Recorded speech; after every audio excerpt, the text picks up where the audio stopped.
So ang kuweba natin guys, nandito yung kuweba na sinasabi ng ating kasamahan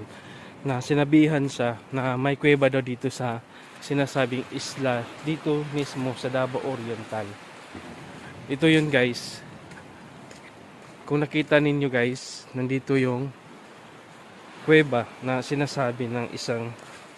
kasamahan natin na sabi niya mag-explore daw kami dito sa kuweba na nasa gilid ng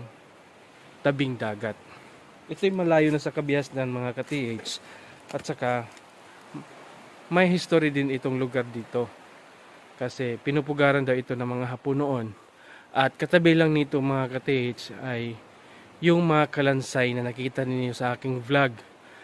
noon na i-upload ko na may maraming mga buto guys